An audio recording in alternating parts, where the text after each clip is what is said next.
Hello, class. Welcome back to Career Development for the Non-Business Major. I'm going to pretend that I didn't just finish the resume workshop and that this is actually a fresh occasion where I'm starting to do the workshop on cover letters. I guess if I really wanted to make that work, maybe I should have changed my shirt. Should have brought like a change of clothes today into the office. Maybe that would have served me better. But here we are. Apparently, that's my catchphrase for this semester. So, cover letters. This creates a lot of anxiety amongst a lot of my students. What is a cover letter? What the heck is it? Do I really have to include one? Yes, you do. If you are responding to an ad and they ask for a cover letter and a resume, and you only send the resume, they're going to think that you can't follow instructions, and they're going to actually dispose of your resume. And you don't want to get off to a bad start by showing them that you can't follow directions. So you have to be able to write a cover letter. That's the bad news. The good news is that's not that hard. It's actually really easy. It's a lot like a haiku. Who remembers haiku from English composition or trying to think what you would have taken in high school for English, maybe English literature, right?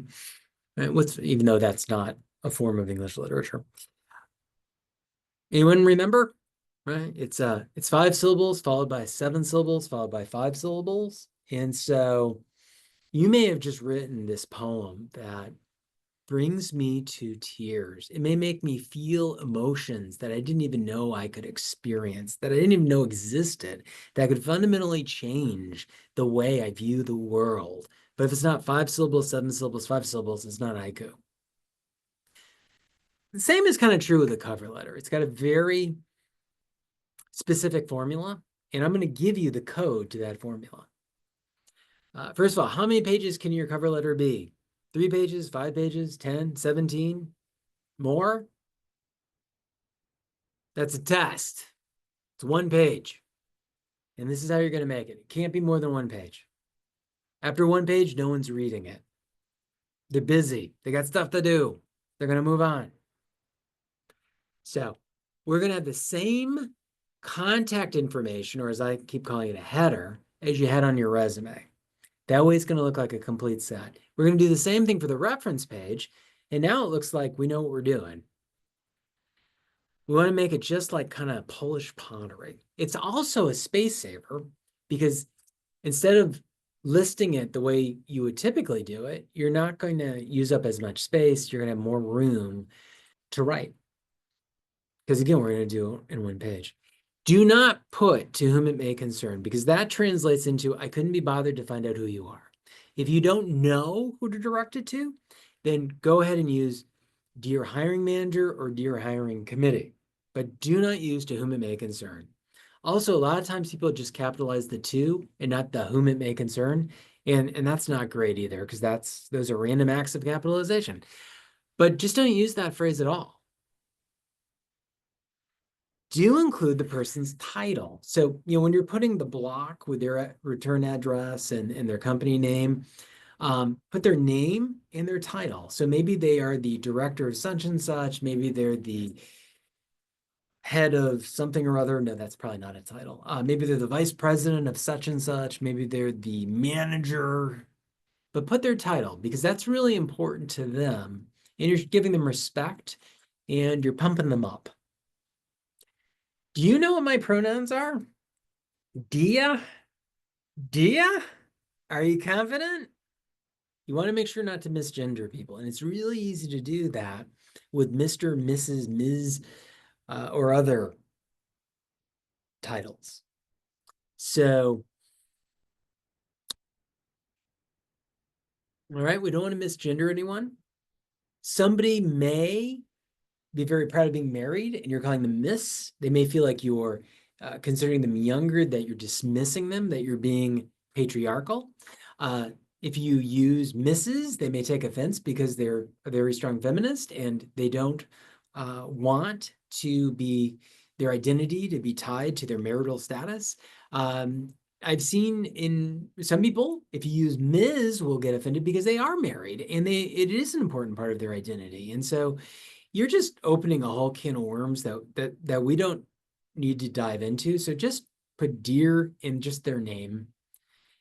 Some people today use MX, and all I can think is the nuclear missile MX. It just no one really uses that, so just put their name. We're gonna have an introductory paragraph. That is the first part of our formula. I was excited. This is the first sentence now. I was excited to see your posting for the position of the job title that I saw posted on. Tell them where you saw it. We're going to express enthusiasm for the job, let them know which job we're applying for because they may have 40 open positions right now. And you're going to tell them how you found out about it. And you're doing them a solid because the reality is that it costs a lot of money to advertise positions. And if you're a good candidate, they want to know where they got you from because they're going to double down on. I probably should stop using gambling references at a Catholic institution. They're going to increase their investment of jobs there because they're getting good results. Their job is being seen and it's resulting in good candidates applying. Now, on the other hand, if you are a train wreck, they may stop posting jobs there because they're not really happy with the results. But that's not going to happen because you're going to be a great candidate and a great employee. So the second sentence of that first paragraph, and I promise we won't go line by line through the entire letter because that would be cruel and unusual. You want to share how this is exactly the type of position you are meant to perform. Helping others is my calling. My career has been built around serving the needs of the disadvantaged, disenfranchised. Sales is my name. It is what I do. All right, and that might be a little too over the top, but you see me working. And then because paragraphs have at least 3 sentences, right? So don't send me any paragraphs that have only 2 or 1. Third sentence, share what you know about the organization and why you might want to be a part of it. Or as I like to say, feed their mission statement back to them. It would be meaningful to me to be a part of an organization whose mission is to, quote, use the quotes because we're copying it, part of the mission statement, end quote. That's really powerful. Now, it is entirely possible that they have no idea what their company mission statement is, but it's going to sound really good because they probably hired a team of consultants to spend hours crafting it and wordsmithed it. So it's going to sound good. Next is the value selling proposition paragraph. It's like going on to Shark Tank. Why should they hire you? What are the reasons? What do you have to offer? This is where we get to that. What about your education? What about your work experience? What about your skills and abilities, personal qualities, all aligned to make you a slam dunk hire for this position? Now I'm mixing in sports analogies or metaphors. It's really good to tie this into what they said they needed in the job ad. So if they said they really needed ASL and you've got ASL, or if they strongly prefer someone who is bilingual in Spanish and you've got that, you want to hit that hard in this paragraph. Next is the optional value-added paragraph. So you may be like, those 3 years I spent working at Dunkin' Donuts, what value does that have? Well, funny you should ask.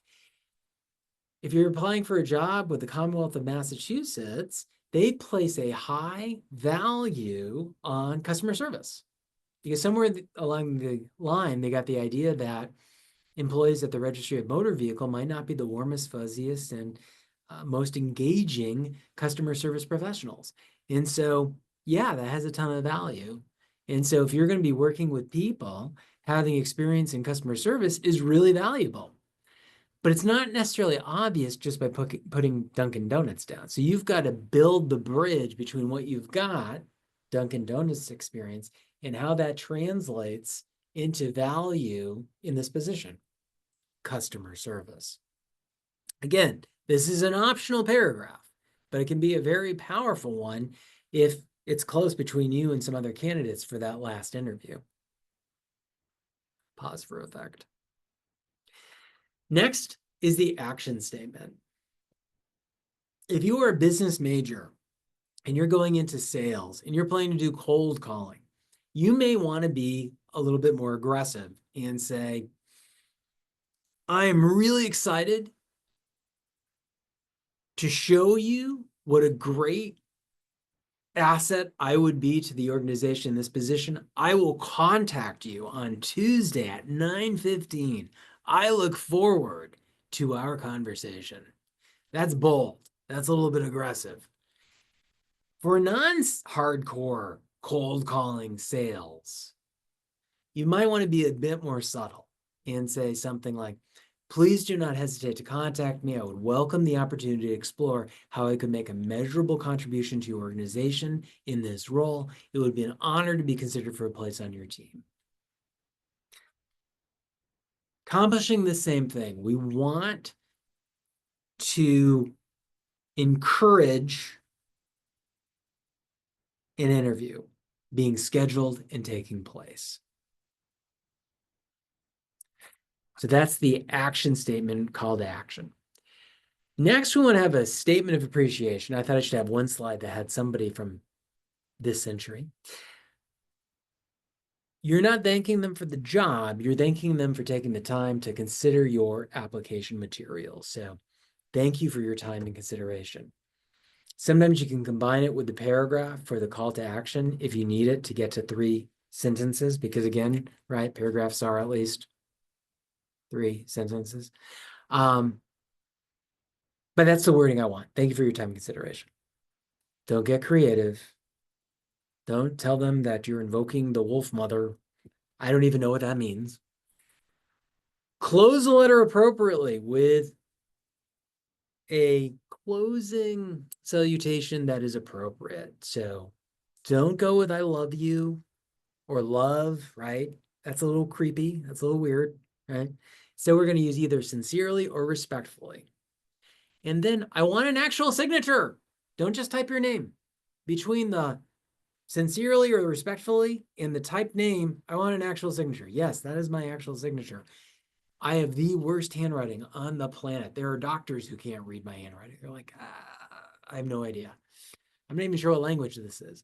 But I want you to actually scan and cut and paste in or do an electric signature or electronically design a signature. I want a signature there. Don't just send me a typed name because it looks incomplete. It looks like you couldn't bother. And that's not the message. That is not the brand we want for your candidacy. And that's the formula. That's the whole thing. That wasn't so bad. I'd put a date on it, right, above their address and name. But that's basically the cover letter. That was painless, right? Under 6 hours. Factors that are going to work against, where have I heard this before? Poor grammar and communication. Punctuation, not communication. I guess that would be poor reading skills on my part. Poor grammar and punctuation. Always a mistake, right? Misspelled words, rambling lack of focus, kind of like this series of lectures. And then we get into things that could be deal breakers, that could be off-putting, being too self-focused versus employer-focused, being too aggressive and pushy, unless we're going into a position in sales. Misspelled words, bland text, gross exaggeration, and poor overall appearance. And it's got to be typed. Do not do a handwritten letter. I've seen one handwritten resume in my entire career, and I made the person promise never to show it to anyone again. I typed them up a nice formatted resume to replace it. The only other time I've ever seen handwritten is one time I got hit by a garbage truck. I opened my door and wham! Suddenly I had a 1-door car. And so I had to meet with an insurance adjuster, and he actually wrote his interview notes by hand and had to have really good penmanship because they were required to do that for some reason. Now, this was 35 years ago. Don't do the math. So this is what it looks like when it's done. Again, notice that nice signature between the closing and the type signature. And again, paragraphs are 3 to 4 sentences long and should not end with a preposition or a conjunction. Don't overdo the I statements. I've seen cover letters where every single sentence starts with the word I. That's really not the way to convince them you're a team player or that you're going to put others before you, right? That makes it sound like it's all about you. Also, banish the phrase, I feel. Recruiters don't care about our feelings, and that's not very scientific. You've got to make an argument why you're the one, right? The only one who can pull the sword out of the stone. Feelings don't play into it. Also, don't tell them, I believe. Again, they don't, your job is to make them believe by making a compelling argument in your cover letter. And we're going to use facts, we're going to use proof. It's like writing a research paper. Also, don't start the cover letter with my name is. It's at the top. It's on the envelope. It's on your resume. They know what your name is, right? You're not Eminem.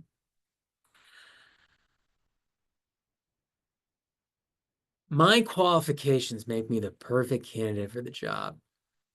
To me, that is so arrogant sounding. That's like, I'm going to walk into the interview, put my feet up on your desk and be like, boy, are you lucky I'm here. That is off-putting. Please contact me at your earliest convenience. That sounds polite. It's actually super rude and presumptuous. And so it comes off as, I'm waiting. Do you have any questions? The best part about doing a video lecture is if you have questions, I can't tell. So, no, I'm kidding. So email me your questions, your concerns, or reach out to me somehow, some way, and I look forward to hearing them. I look forward to reading your cover letter and your resume. And again, it's a work in progress. I'm going to hack it up. That's what I do. It's because I want it to be good enough to properly reflect all that you have to offer. Because I'm proud of you. I believe in you.